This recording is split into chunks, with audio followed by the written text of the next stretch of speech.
Subscribe Dorma Tekno buat dapetin bocoran spek HP terbaru sebelum resmi dirilis, info smartphone terupdate saat resmi dirilis, review, unboxing, dan konten-konten menarik lainnya. Klik subscribe sekarang, and let's get to the video.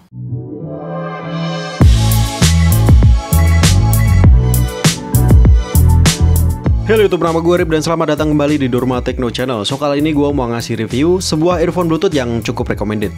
Earphone ini namanya Soul Impact Wireless. Harga resmi di Tokopedia via akun resmi Soul ada di angka 1,5 juta rupiah sebelum didiskon. Setelah diskon harganya jadi 500 ribuan.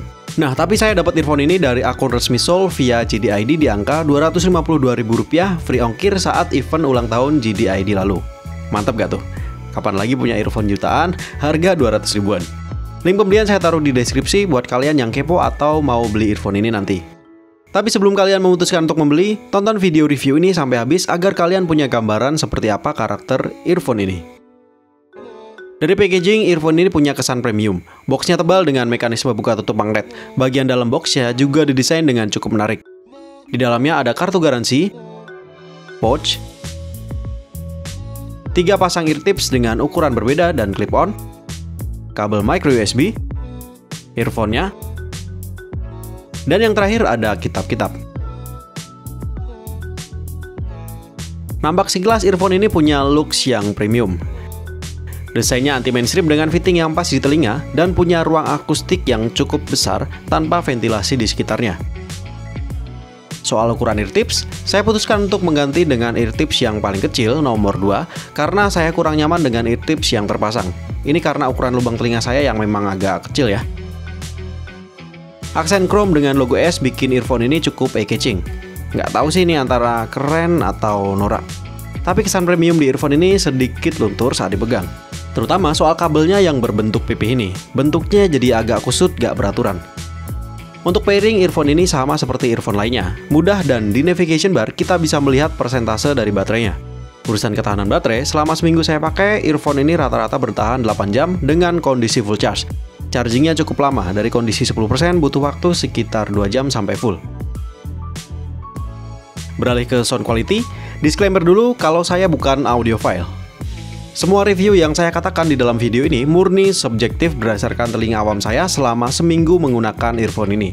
Saya tidak memaksa kalian untuk sepenuhnya setuju dengan impresi dan pengalaman yang saya dapatkan selama memakai earphone ini.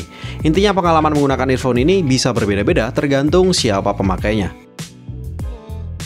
Untuk musik player, saya menggunakan perangkat smartphone dan aplikasi Spotify dengan settingan kualitas musik yang paling tinggi. Lagu pertama yang saya dengarkan berjudul My Style dari Black Eyed Peas. Di lagu yang dominan dengan suara bass ini, suara bassnya terdengar tegas, kenceng, dan cukup memenuhi gendang telinga. Enak pokoknya, berasa dimanjain banget sama suara bassnya. Meskipun begitu, suara bassnya nggak over sampai mengganggu instrumen lainnya. Suara instrumen lainnya masih terdengar dengan baik dan sangat jelas pula.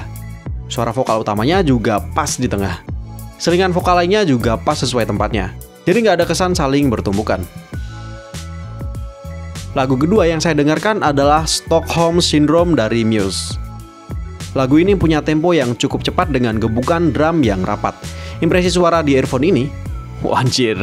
Di lagu ini telinga saya serasa basah dengan kualitas suara yang dimiliki oleh earphone ini. Suara bass dan distorsi gitar benar-benar serasa memenuhi telinga.